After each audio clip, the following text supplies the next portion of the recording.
नमस्कार, जनसच न्यूज में आपका स्वागत है। उत्तर प्रदेश के चंदौली के चकिया में काली जी पोखरा प्रांगण पर अखिल भारतीय खेत एवं ग्रामीण मजदूर सभा का चौथा जिला सम्मेलन आयोजित किया गया, जिसका उद्घाटन करते हुए राष्ट्रीय कार्यकारिणी सदस्य और उत्तर प्रदेश के राज्य सचिव कॉमरेड राजेश साहनी ने ग्रामीण गरीबों के सवाल पर केंद्र और राज्य सरकार की नीतियों का पर्दाफाश किया और सरकार पर जमकर आरोप लगाया। जिला स्तरीय सम्मेलन के लिए जिले के विभिन्न जगहों से पार्टी के लोग आए हुए थे। सम्मेलन इसी बात पर हो रहा है कि आज पूरे ग्रामीण समाज पर, खासकर जो ग्रामीण गरीब हैं, जिनकी संख्या 40% है, इन पर बहुत बड़ा हमला है।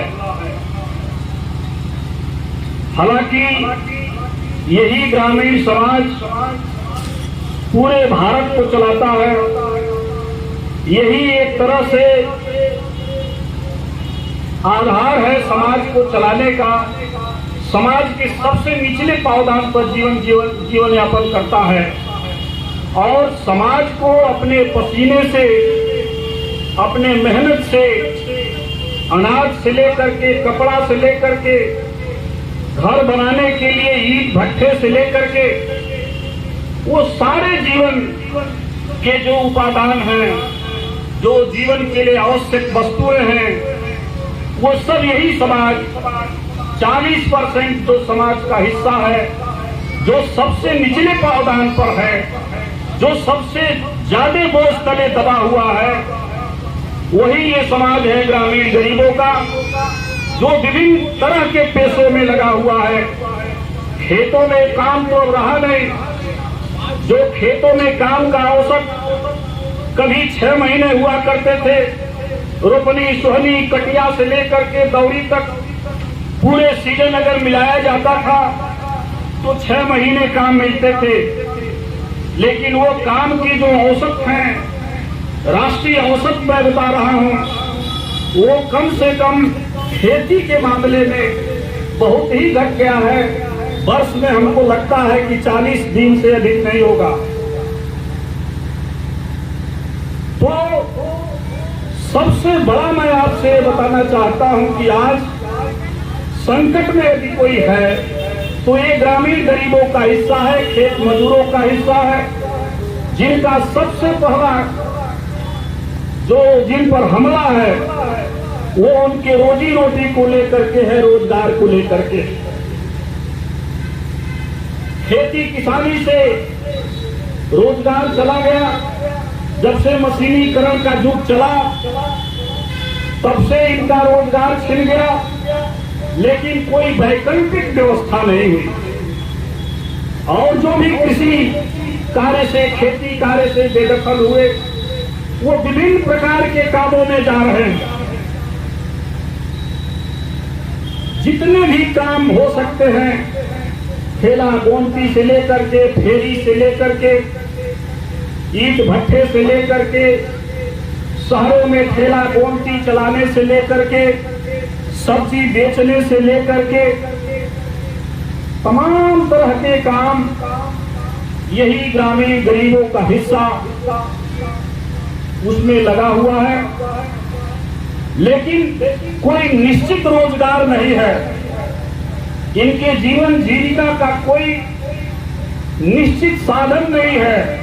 इसलिए इनके जीवन में भी अस्थिरता बढ़ा है, बेचैनी बढ़ी है, इनके जीवन में अकुलाहट बढ़ा है।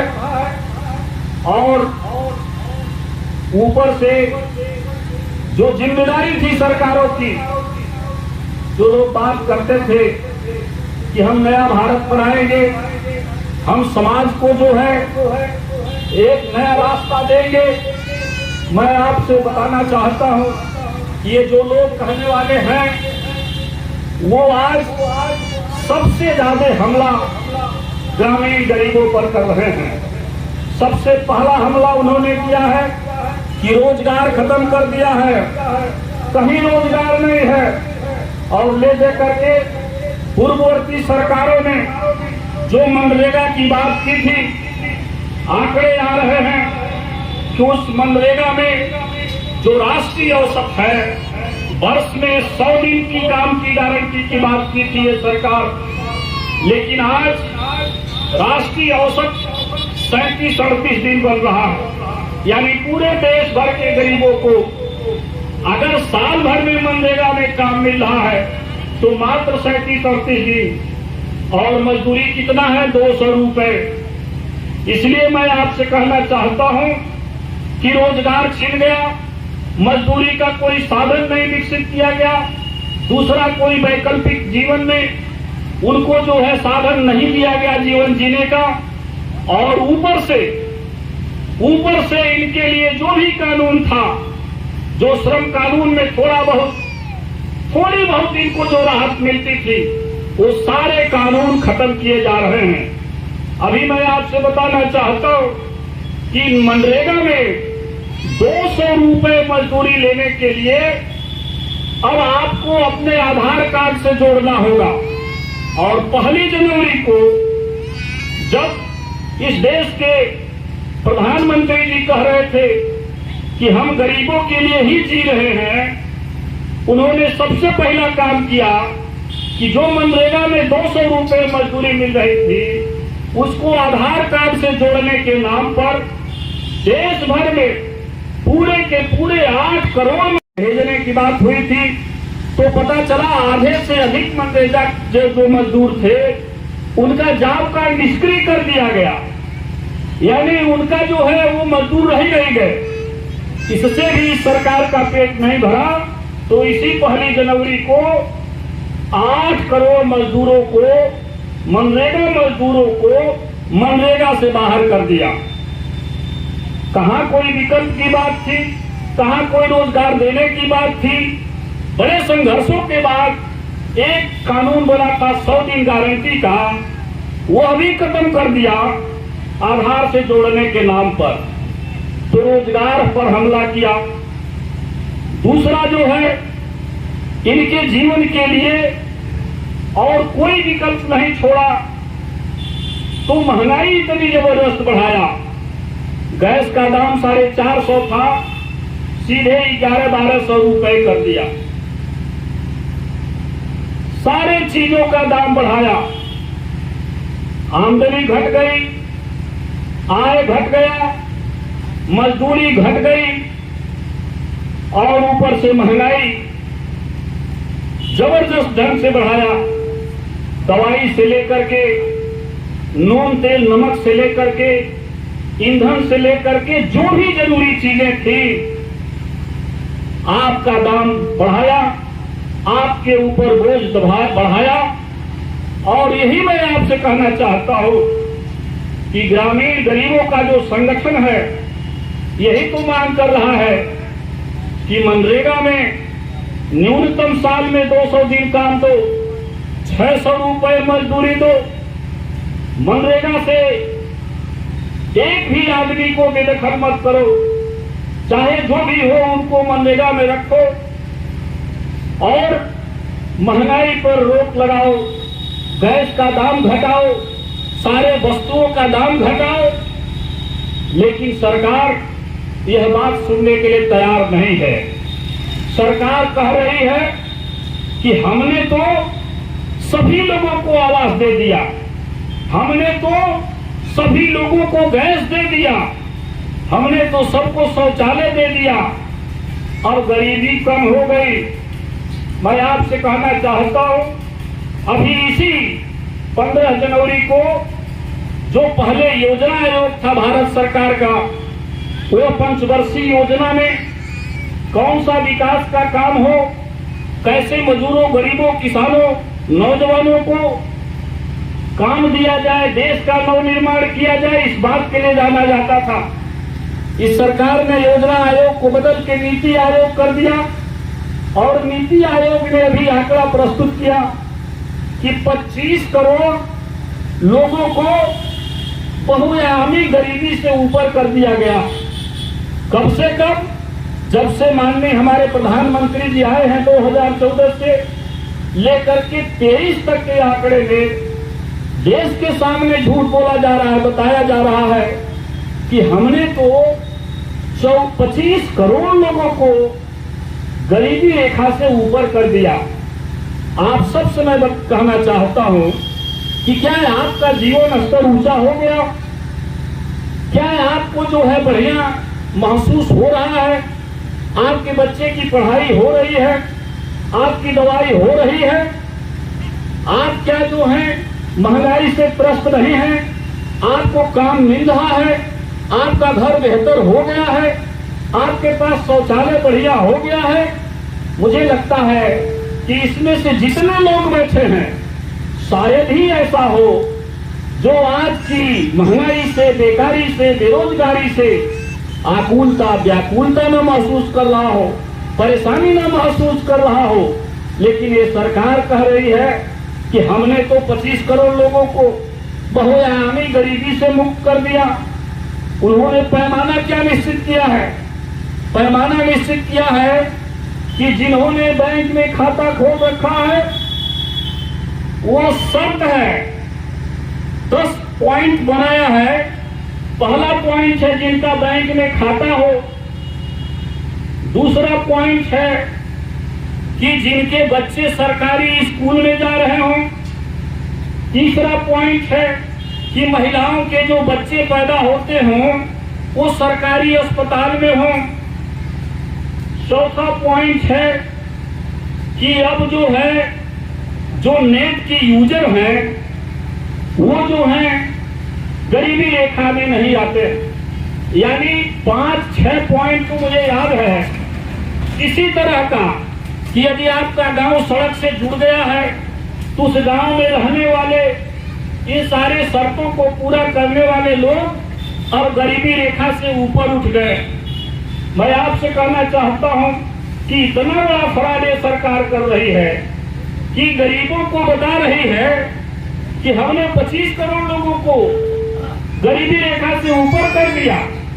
लेकिन वास्तविकता ये है, हम और आप गांव में रहते हैं, ग्रामीण गरीबों से हम लोग सीधा जुड़े हुए हैं, उनके बीच में जा रहे हैं, हम देख रहे हैं उनके घरों की स्थिति। आज भी 27% ऐसे लोग हैं जिनके पास बेहतर घर नहीं है। अगर एक घर पक्का बन भी गया है तो उसी घर में जवान बेटी से लेकर के नाती नतपुर से लेकर के बुढ़िया माई की खटिया भी उसी कमरे में है और उसी में बकरी भी पालती है। इस तरह के घर है, एस्बेस्टस का घर है, टीन का घर है। सरकार उनको मान रही है कि वो सब लोग आवास से परिपूर्ण हो गए हैं। 27% ऐसे लोग हैं जो जिनके पास आज भी घर नहीं है। सरकार करे हमने दे दिया है। मैं आपसे कहना चाहता हूं कि अभी जो हम लोग एक एक पैसा काम करके बचाते थे, जो हम अपने बेटियों के शादियों के लिए पैसा रखते थे, बीमारी के लिए इलाज के लिए पैसा रखते थे, उसमें भारी गिरावट आई है। एक पैसा नहीं बच रहा है। मैं आपसे कहना चाहता हूं, मैं ये बात नहीं कह रहा हूं, आरबीआई जो भारत के रिजर्व बैंक ऑफ इंडिया है उसका कहना है कि भारत में खासकर ग्रामीण गरीबों में बचत की प्रवृत्ति कम हुई है और पूरे बचत का 47% कमी आ गई है। जो आदमी कभी 100 रुपए बचा के रखता था अपने दुख सुख के लिए, अपने कभी कोई कैजुअलिटी के लिए, उसके बचत में कमी आई है 47% की। मैं आपसे कहना चाहता हूं, इंटरनेशनल लेबर ऑर्गेनाइजेशन ILO ने यह बात बताई कि हिंदुस्तान में आज भी 53% लोग ऐसे हैं जिसमें ज्यादातर ग्रामीण गरीब लोग हैं जो कहीं भी सामाजिक सुरक्षा से आच्छादित नहीं है। सामाजिक सुरक्षा का मतलब उनको कोई पेंशन नहीं मिलता, उनको पास कोई कार्ड नहीं है, उनके पास कोई बीमा नहीं है, उनके पास कोई आयुष्मान कार्ड नहीं है, उनके इलाज की कोई गारंटी नहीं है। मैं आपसे कहना चाहता हूं, 100 में 53% लोग सामाजिक संरक्षण से, सामाजिक सुरक्षा से, अगर कोई उनके पास घटना दुर्घटना हो जाती है, मैं आपसे कहना चाहता हूं कि 100 में 53-56% लोग हैं जिनके पास कोई योजना नहीं है, और जो अमीर लोग हैं उनके पास योजना ही योजना है। एक एक आदमी 5-5 करोड़ का LIC का बीमा कराए हुए है। एक एक आदमी बैंक में अरबों अरबों रुपए रखा हुआ है। लेकिन हमारे आपके पास यदि कोई कैजुअलिटी हो जाए, कोई गंभीर बीमारी हो जाए, तो मुझे अपनी कीमती भैंस बेचनी पड़ती है, गरीबों को अपना खेत बेचना पड़ता है, गरीबों को अपनी झोपड़ी तक बेच देना पड़ता है। आज भी 100 में 56 लोग ऐसे हैं जिनके पास कोई सामाजिक सुरक्षा सरकार ने नहीं दिया है। और ऐसा कहने वाली सरकार, इस स्थिति में भारत सरकार ने ग्रामीण गरीबों को खड़ा कर दिया है कि वो आज भारी कर्ज के बोझ में है। हमारी माताएं बैठी हुई हैं, हमारी खेत मजदूर सभा के लोगों ने गांव-गांव में जाकर के मैंने खुद जाना, यदि पता करिए तो 70% ग्रामीण आबादी महिलाएं जो हैं माइक्रो फाइनेंस कंपनियों के, स्वयं सहायता समूह के कर्जे में फंसे हुए हैं लोग। और उनको जब किस्त देने की बात आती है तो मैं आपसे बताना चाहता हूं कि वो अपनी जिंदगी पूरी तरह से किस्तों में जी रही हैं। किस तरह से व्याकुलता होती है, किस तरह से माइक्रो फाइनेंस के लोग महिलाओं को किस तरह से प्रताड़ित करते हैं। एक जवान महिला के घर 10-10 लोग कुर्सी लगा के बैठ जाते हैं, उनके घरों के चौका बर्तन से लेकर के उनकी कीमती जो है जानवर तक उठा लेने की बात करते हैं, प्रताड़ित करते हैं। और मैं आपसे कहना चाहता हूं, पूरे देश में आज तक जो है किसान आत्महत्या करते थे, आज तक जो है किसान आत्महत्या करते थे, हर साल 1 लाख किसान आत्महत्या करते थे। लेकिन पहली बार हुआ 2014 से लेकर के अब तक जो प्रवृत्तियां शुरू हुई, ग्रामीण गरीब जो है आत्महत्या कर रहे हैं। मैं आपसे कहना चाहता हूं, माइक्रो फाइनेंस के कर्ज के उत्पीड़न से महिलाएं जो हैं आत्महत्या कर रही हैं। कुशीनगर से लेकर के पूरे प्रदेश के कोने कोने में अब तक जो है सैकड़ों महिलाओं ने जान दे दिया है, कर्ज के जाल में फंसा के रखा है। लोगों को ये बात बताई जा रही है कि नहीं, आप बहुत बेहतर महसूस करिए, आप अमृत काल में जी रहे हैं, आप राम राज में जी रहे हैं, आप अच्छा महसूस करिए।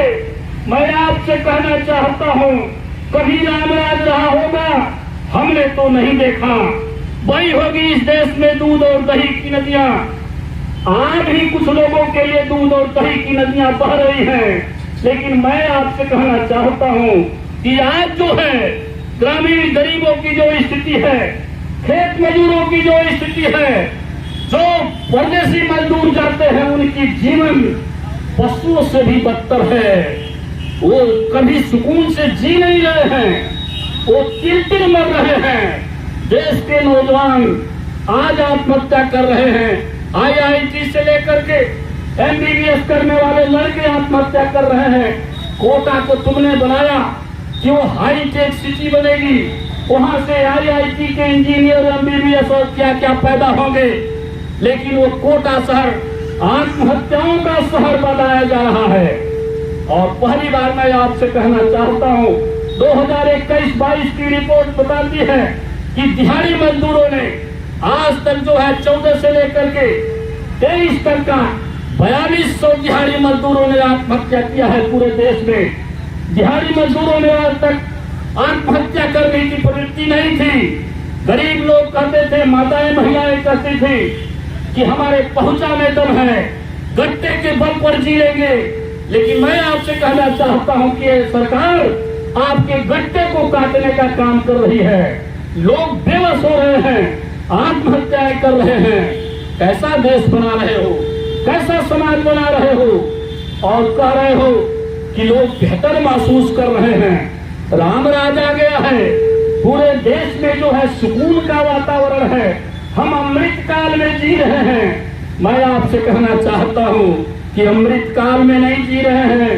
गरीब जो है रोज रोज विष पी रहे हैं, रोज रोज जो है अपना जीवन तिल तिल का जी रहे हैं। इसलिए मैं आपसे कहना चाहता हूं कि आज बड़े मौजूद सवाल पर, बहुत मौजूद समय पर खेत एवं ग्रामीण मजदूर सभा का सम्मेलन हो रहा है।